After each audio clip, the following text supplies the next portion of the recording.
Hi, welcome. Have you ever felt invisible?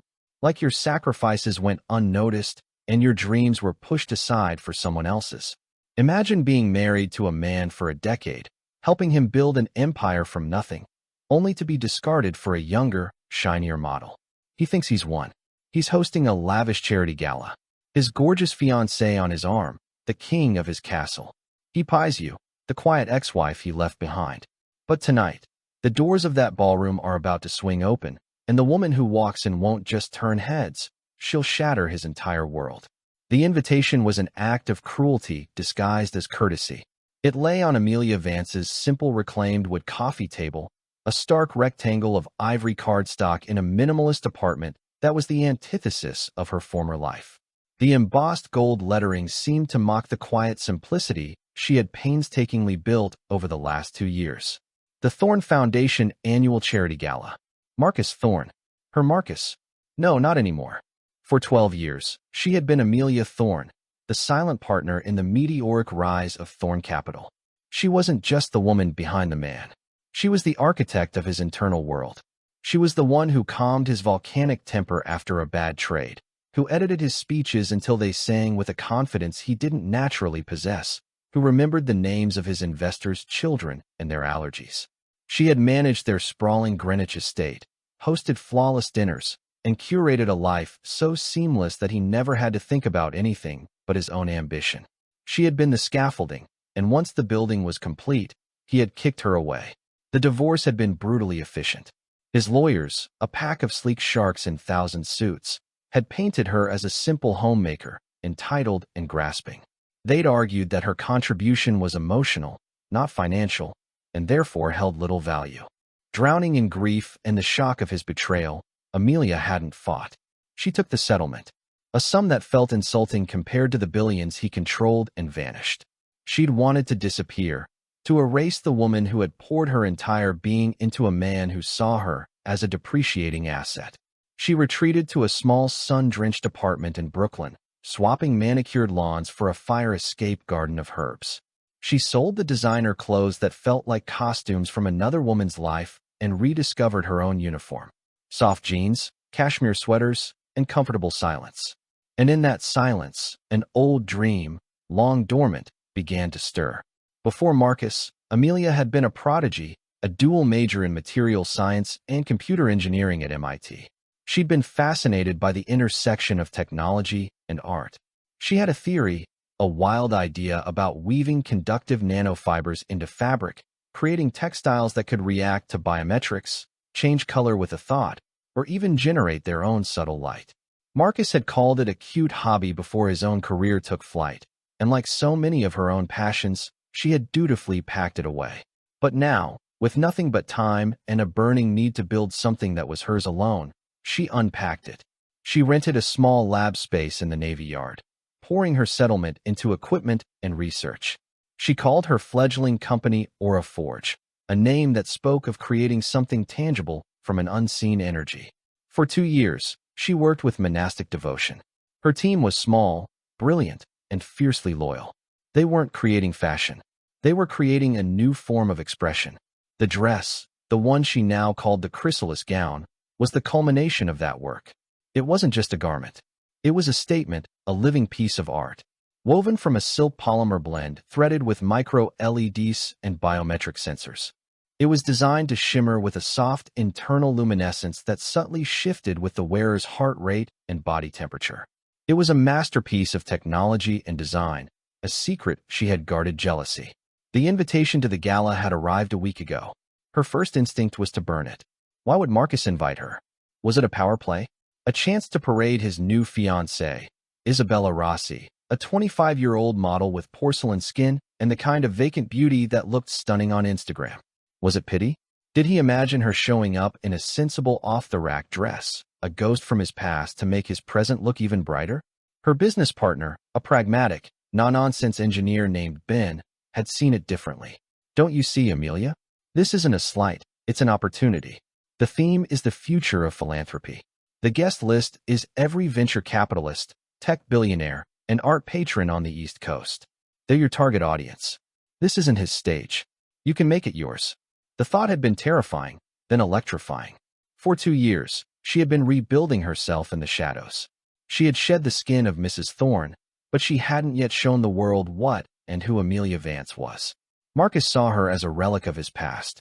He had no idea she was the architect of her own future. She picked up the invitation, the sharp edges pressing into her fingertips. He thought he was closing a chapter, showcasing his victory. He didn't realize he was giving her the perfect stage for her own debut. She wouldn't go there as Amelia Thorne, the discarded wife. She would go as Amelia Vance, the founder of Aura Forge, and she would wear her creation. The chrysalis gown wasn't just a dress. It was her armor, her declaration, and her revenge, all woven into a single luminous thread. She RSVP'd. Yes, the view from Marcus Thorne's penthouse on Billionaire's Row was by any measure perfect. It stretched from the verdant expanse of Central Park to the glittering spires of Midtown. A kingdom of glass and steel laid at his feet. It was a conqueror's view, and Marcus saw himself as a conqueror. He stood before the floor-to-ceiling window, a tumbler of 25-year-old Macallan in his hand, the very picture of success, but a quiet, knowing dissatisfaction coiled in his gut. Tonight was his coronation. The Thorne Foundation Gala was the jewel in his philanthropic crown, an event that cemented his place not just among the rich, but among the important. It was a carefully constructed piece of theater, and he was the lead actor, director, and producer. Every detail from the Michelin-starred chef to the guest list had been vetted to project an image of effortless power and benevolent influence. His fiancée, Isabella, emerged from the bedroom, a vision in crimson silk. The dress, a custom Oscar de la Renta, clung to her flawless figure. Diamonds glittered at her throat and ears. She was breathtaking. She was also, he admitted, in the privacy of his own mind, a bit of a bore. Their conversations were a loop of gossip, fashion, and plans for their upcoming wedding in Lake Co. She was the perfect accessory, an exquisite piece of art to adorn his life. But sometimes he felt a pang of something he couldn't name when he looked at her. It was a feeling of profound emptiness. "Do you like it, darling?" she asked, striking a pose. "I thought red would be powerful." "You look magnificent," he said, the words automatic. He crossed the room and kissed her, his lips brushing her perfectly painted ones. Her scent was expensive and floral, but it didn't stir him. It was a perfume, not a presence. He thought, unbidden, of Amelia's scent, a faint mix of old books, chamomile tea, and something uniquely her. It was a scent of comfort, of home. He pushed the thought away. Home was now this sterile, art-filled apartment 80 floors above the city. He had justified the divorce as a necessary evolution. He had outgrown Amelia. She was quiet, intellectual, content with a simple life. She didn't understand the hunger that drove him. In the early days, her calm had been his anchor. But as his star rose, her steadiness began to feel like a boat anchor holding him back. He wanted a woman who shone beside him, who amplified his own brilliance. Isabella did that. Her beauty turned heads. Her presence on his arm was a statement. "Look what I can have." Inviting Amelia to the gala had been Isabella's idea. A suggestion made with a flick of manufactured magnanimity. "It will show everyone how amicable everything is," she'd said. "It's very modern, very gracious." Marcus had seen the hidden barb in the suggestion. It wasn't about grace. It was about victory.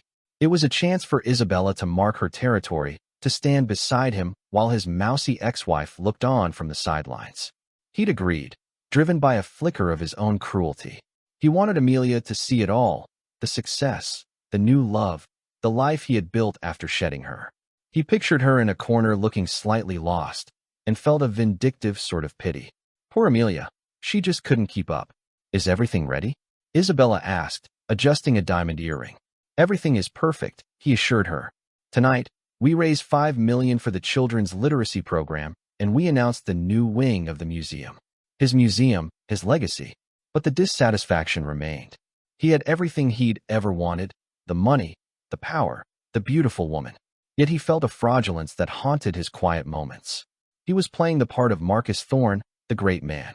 Amelia had been the only person who had seen the insecure, ambitious boy he'd once been. She had known him. Isabella knew his credit card limit and his preferred brand of scotch. The difference was vast and terrifying. He drained his glass. "The car is waiting. Let's not be late for our own party."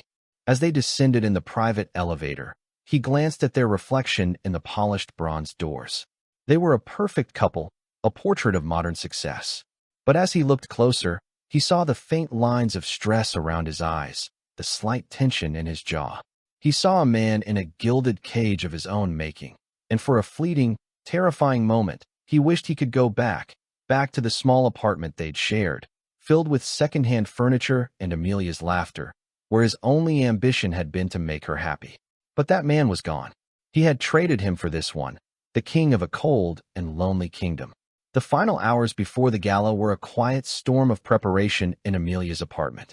Ben had arrived with the gown, carrying it in a climate-controlled biometric locked case that looked like something out of a spy movie. There was no glam squad, no chattering stylists.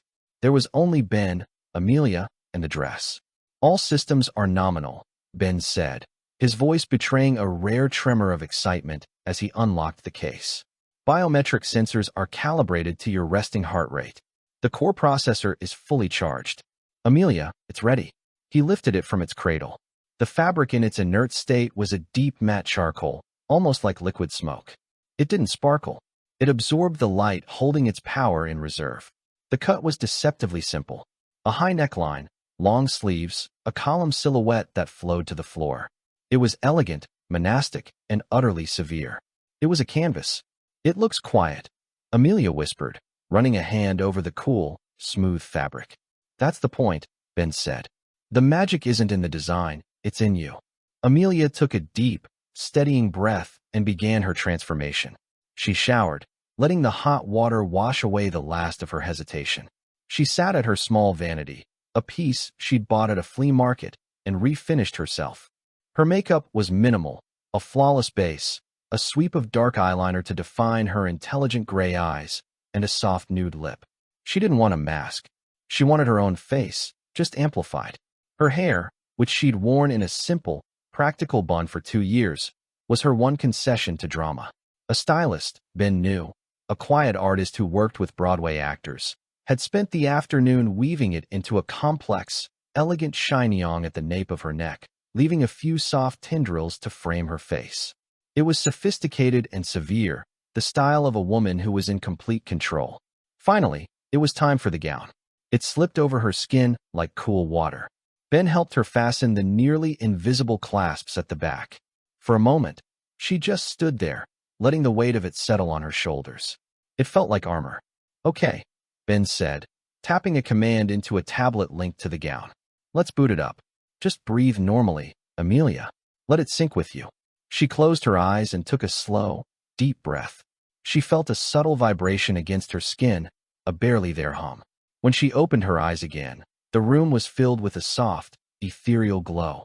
The dress was alive. The matte charcoal had transformed into a swirling, incandescent nebula of deep blues and purples shot through with veins of silver.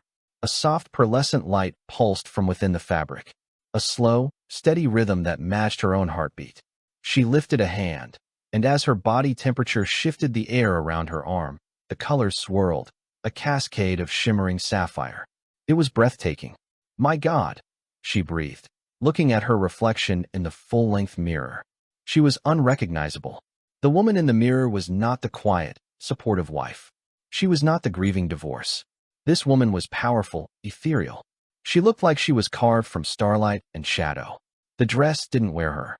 It was an extension of her, a visible manifestation of the fire and brilliance she had kept hidden for so long. The market value of the integrated tech and the R&D alone is north of $3 million, Ben said, his voice thick with pride. But the value of this moment, Amelia, priceless. She thought of Marcus and Isabella. She pictured Isabella's perfect, predictable beauty. She imagined the polite, dismissive glance Marcus would give her. They were expecting a ghost. They were not prepared for a supernova. A wave of pure, cold adrenaline washed through her. The fear was gone, replaced by a crystalline sense of purpose. This wasn't just about showing up. It was about rewriting the narrative they had so carefully crafted for her. They had cast her as a footnote in his story. Tonight she would become the headline. "There's no jewelry," she said, her voice quiet but firm. "The dress is the only statement I need to make." Ben nodded, understanding completely. "The car is here. It's time." As she walked to the door, The gown flowed around her, a silent, shimmering galaxy. The light it cast was soft, but it filled the small apartment, vanishing all the shadows. Amelia Vance was no longer hiding. She was ready to step into the light, her own light, and she was going to burn so brightly she would be impossible to ignore. The ballroom at the Metropolitan Museum of Art was a symphony of curated opulence. Crystal chandeliers cast a warm golden light over a sea of black-tied guests. The air hummed with the murmur of polite conversation, the clinking of champagne flutes, and the gentle strains of a string quartet. At the center of it all, holding court near the grand staircase, was Marcus Thorne. He was in his element. Isabella, radiant in her crimson gown, was fused to his side, her laughter bright and practiced. He accepted compliments on the event, shook hands with titans of industry, and moved through the crowd with the easy grace of a man who owned the world. He felt a deep sense of satisfaction. Everything was exactly as he had planned. He had scanned the entrance a few times, a part of him looking for Amelia, morbidly curious to see the pathetic figure she would cut. He imagined her arriving early, lingering awkwardly by the bar, but she was nowhere to be seen. He dismissed the thought. She probably lost her nerve. It was just as the museum director was taking the stage to offer a welcome that a sudden collective hush fell over the entrance hall. The murmur of conversation didn't just quiet. It ceased, replaced by a wave of stillness that radiated through the room. Heads turned one by one like dominoes falling in slow motion. A collective gasp, soft and incredulous, was the only sound. Marcus turned, an annoyed frown on his face at the interruption, and then he saw her. For a moment, his brain couldn't process the image. Framed in the grand archway was a woman who seemed to be wearing the night sky. She was bathed in a soft, internal luminescence, a halo of deep blues and purples that pulsed with a gentle, hypnotic rhythm. The light shifted and swirled as she moved, a living, breathing constellation. She walked into the room, not with arrogance, but with a serene, otherworldly grace that commanded absolute attention. Every eye was on her. Every conversation had died. The quartet's music faltered and then stopped entirely. It was as if a celestial body had entered the room, its gravitational pull warping the very fabric of the event. As she drew closer, recognition dawned on Marcus's face, followed by a tidal wave of sheer, unadulterated shock. His champagne flute slipped from his numb fingers and shattered on the marble floor, the sound unnaturally loud in the profound silence. It was Amelia, but it was not the Amelia he knew. The quiet, bookish woman who favored muted tones and minimal fuss was gone. This woman was a vision. Her face framed by that severe, elegant hairstyle was calm, her gaze level and direct. She wasn't looking at him. She was simply observing the room. Her presence, so powerful it felt like a judgment. Isabella saw the look on Marcus's face, and her smile froze, cracking at the edges. She followed his gaze, and her perfectly made-up face palled. She saw not just a beautiful woman, but a rival on a level she couldn't comprehend.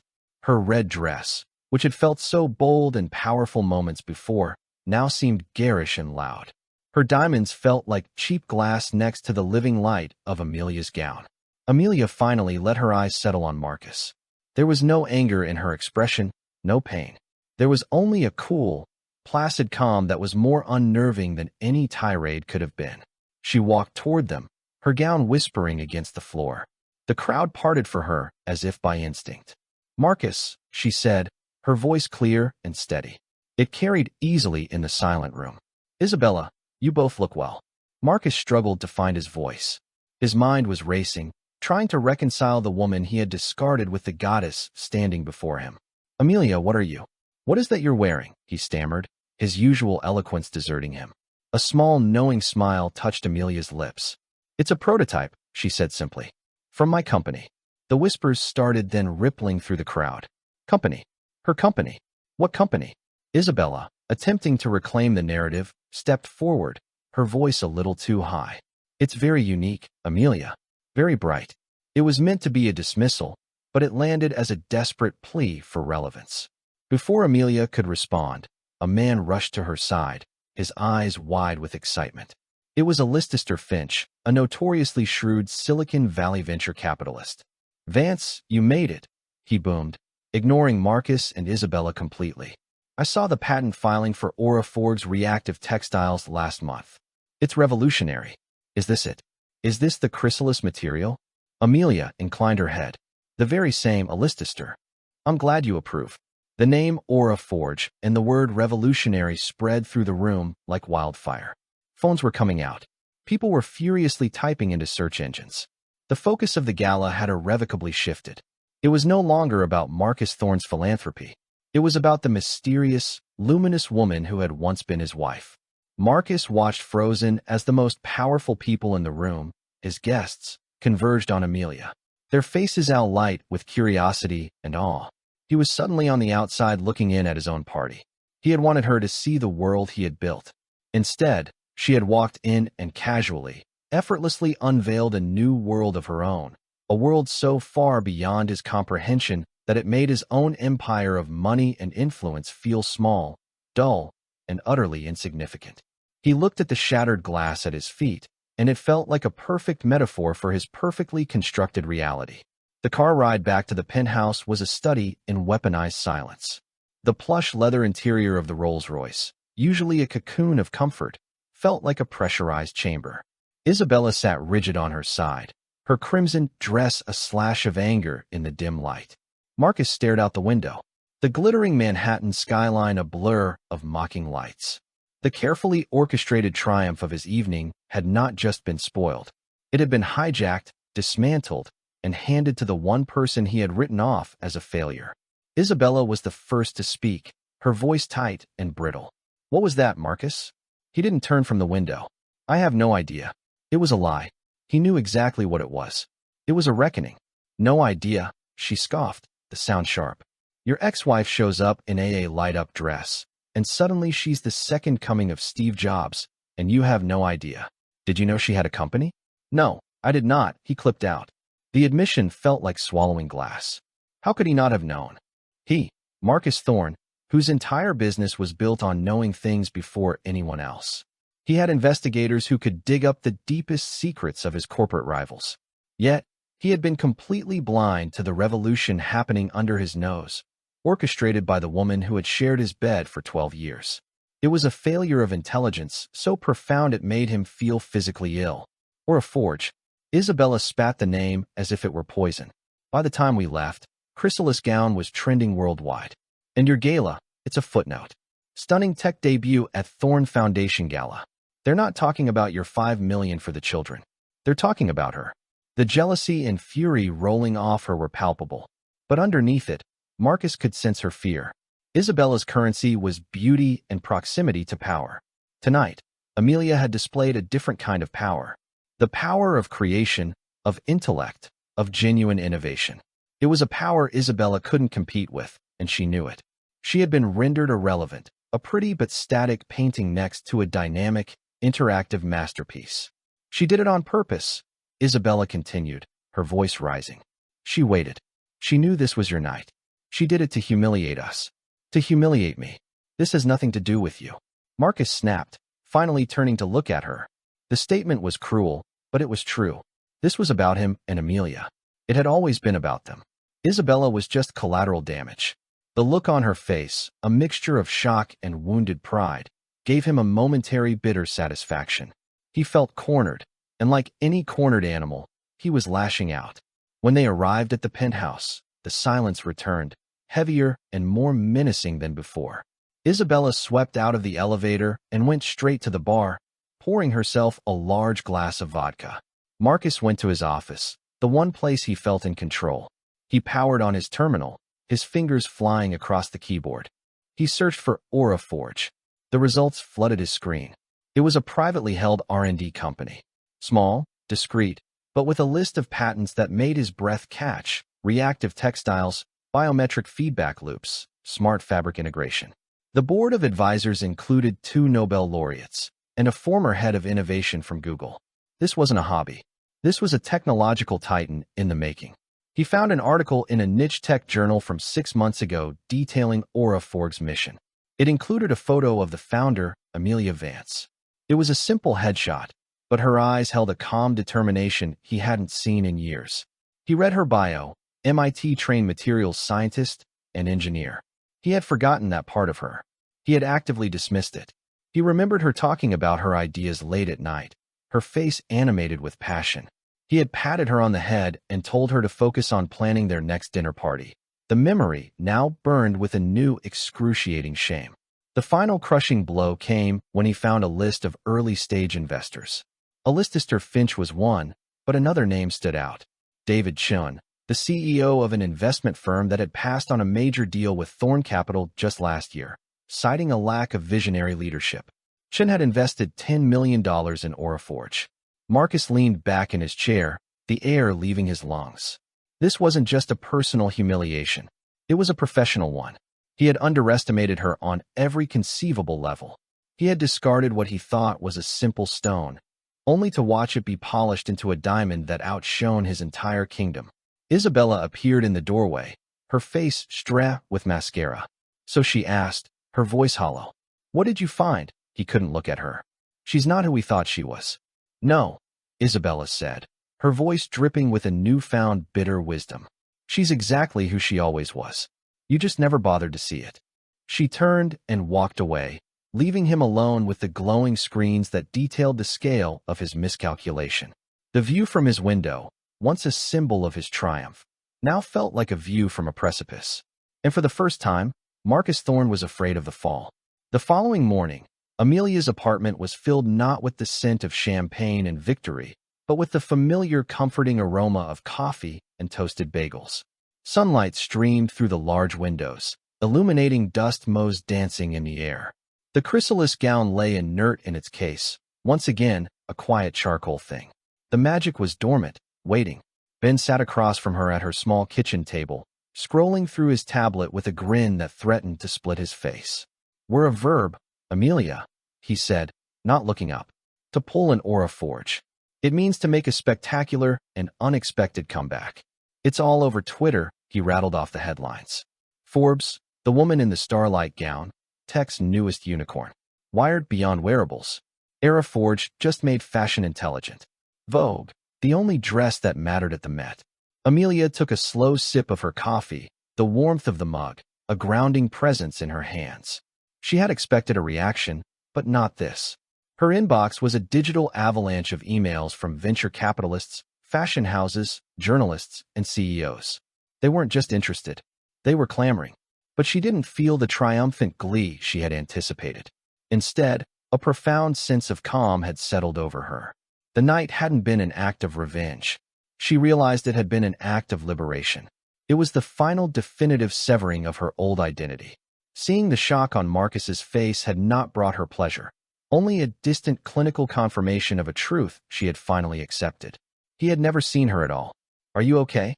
Ben asked, finally looking up and sensing her contemplative mood. "You're awfully quiet for someone who just conquered the world." "I'm better than okay, Ben," she said, a real smile gracing her lips for the first time that morning. "I'm free. I spent so many years measuring my worth by his perception of me. Last night, I realized his perception is irrelevant. It's a broken metric." Her phone buzzed, displaying a name that made her heart give a single hard thump. Marcus Thorne. She let it go to voicemail. A moment later, it buzzed again and again. "He's persistent," Ben noted dryly. "He's panicking," Amelia corrected. "He's not trying to reach me. He's trying to reclaim control of the story. My story." She felt no desire to speak to him. What could he possibly say? An apology, a demand, an offer? None of it mattered. His voice was a language from a country she no longer lived in. Her future was here in this sunlit room with her brilliant partner and a world of possibilities unfurling before them. They spent the day fielding the most critical inquiries. Ben acting as a ruthless gatekeeper while Amelia set the strategy. They turned down 3 major morning shows, opting instead for an exclusive interview with a respected female journalist from the Wall Street Journal known for her deep tech reporting. They ignored the clamoring from the fashion world, deciding to position Auraforge first and foremost as a technology company. The dress was the proof of concept, Amelia explained, pacing her living room, her mind on fire with plans. "It's not about party tricks, Ben. It's about the applications. Medical-grade fabrics that can monitor a patient's vitals in real time. Protective gear for firefighters that can detect external heat and atmospheric toxins. Search and rescue uniforms with integrated light and location beacons. That's the future. That's the legacy. Ben watched her, his expression full of admiration. He had seen her toil in obscurity for 2 years, driven by a quiet, fierce intelligence. Now the world was seeing it, too. The woman he saw now was not the one who had first hired him. That woman had still been shadowed by her past, her confidence fragile. This Amelia stood tall, her vision clear, her voice resonating with an authority that was entirely her own. Late in the afternoon, a courier delivered a small hand-dressed envelope. It wasn't from Marcus. The return address was a law firm she didn't recognize. Inside was a single sheet of paper and a cashier's check for $2 million. The letter was brief. Ms. Advance, this check represents the full post-tax value of the settlement I received upon my own divorce. I considered it the price of my silence and complicity. I no longer wish to be silent. Your gown was more than just beautiful. It was a revelation. I believe in what you are building. Please accept this as an anonymous seed investment from one woman who is finding her voice to another who has clearly found hers. I wish you all the success you so richly deserve. There was no signature, but Amelia knew. She looked at the check, then out the window at the sprawling, indifferent city. The money was significant, but the gesture was everything. It was a sign that her light had not just exposed a lie, but had also ignited a spark of truth in someone else. She put the check down on the table. The war with Marcus was over because she had simply refused to fight. She wasn't his opposite. She was a different entity entirely, moving in an orbit he couldn't even map. This was her new dawn, and the sun was just beginning to rise. The fallout from the gala was a slow-motion demolition of Marcus Thorne's world. The first cracks appeared in the media. The Fing post-event coverage he'd anticipated was replaced by speculative profiles of Amelia Vance and Aura Forge. His name was mentioned only in the context of being her ex-husband. The narrative had been stolen from him, and he had no idea how to get it back. At the office, the atmosphere was thick with a new, unsettling difference. His team still followed his orders, but he could see the questions in their eyes. He heard the whispers when he walked down the hall. He, the man who prided himself on his foresight, had missed the single biggest emerging tech story of the year, one that had been germinating in his own home. It made him look not just blind, but foolish. The professional repercussions began a week later. He was in a board meeting presenting a bold new acquisition strategy when his phone vibrated with a call from David Chun. Marcus prided himself on never taking calls during meetings, but this was different. He excused himself, his heart pounding. "David," he said, forcing a casual tone. "Good to hear from you. Having second thoughts about passing on our last round." Chin's voice was cool and devoid of pleasantries. "No, Marcus, I'm calling to inform you that my firm is divesting from the 2 funds we have with Thorne Capital. The paperwork will be with you this afternoon." The blood drained from Marcus's face. It was a massive blow, not just financially, but to his reputation. "David, wait. We can talk about this. What's the issue? Our returns have been stellar." "My issue, Marcus, is one of judgment," Chin said, his voice cutting. "I invest in leaders who can identify and cultivate visionary talent. It's become clear to me that you were sitting on a gold mine of it for over a decade and failed to recognize it. If you can't see the value right in front of your own eyes, I have no confidence in your ability to see it in the market. I'm moving my capital to people with better vision. People like your ex-wife." The line went dead. Marco stood in the hallway, the phone clutched in his hand, his knuckles white. The insult was so precise, so devastating, it left him breathless. He returned to the boardroom, his face a granite mask. He couldn't show them the wound. He couldn't let them see him bleed. Things at the penthouse were even worse. Isabella had retreated into her sullen, resentful silence. She spent her days shopping with a vengeance, filling the apartment with expensive things as if to build a fortress against her own irrelevance. Their conversations were stilted and transactional. The easy affection between them had evaporated, replaced by a brittle tension. He now saw her not as a beautiful partner, but as another one of his acquisitions, one whose value was plummeting. He continued to call Amelia, but she never picked up. He left rambling messages, his tone shifting from demanding to pleading to conciliatory. He wanted to understand. He wanted to be part of it. He told himself he was trying to make amends, but the truth was uglier. He saw her success, and like everything else in his life, He wanted to own a piece of it. His desperation peaked 2 weeks after the gala. He drove to her neighborhood in Brooklyn, a place he hadn't set foot in for over a decade. He found her apartment building, a modest pre-war walk-up. It was so small. He sat in his car for an hour, watching her window, feeling like a stalker. What was he even doing here? What would he say if she came out? I'm sorry I crushed your spirit and discarded you. But now that you're successful, can I have some? He saw her leave the building with the man he recognized from the gala, Ben. They were talking animatedly, laughing. Amelia's face was open and alive in a way he hadn't seen since the first years of their marriage. She looked happy, truly deeply happy, and she was happy without him. That was the realization that finally broke through his narcissism. Her new life wasn't about him. Her success wasn't a performance for his benefit. He was not the sun she orbited. He wasn't even a distant star. He was just a black hole she had escaped. He started the car and drove away, the carefully constructed facade of his life crumbling around him. He had spent his entire life accumulating things, money, companies, art, a beautiful fiancée to prove his worth. But he had willingly given away the one person who had valued him for who he was, not what he had. And in doing so, he had lost the only thing that was ever truly priceless. He was Marcus Thorne, the man who had everything, and he had never felt so bankrupt. The meeting was on Amelia's terms, not in a boardroom or a fancy restaurant, but in a quiet public conservatory at the Brooklyn Botanic Garden. It was neutral ground, filled with life and light, a world away from the cold glass and steel of Marcus's empire. He arrived first, looking diminished. His usually impeccable suit seemed to hang on him. The confident swagger was gone, replaced by a restless, haunted energy.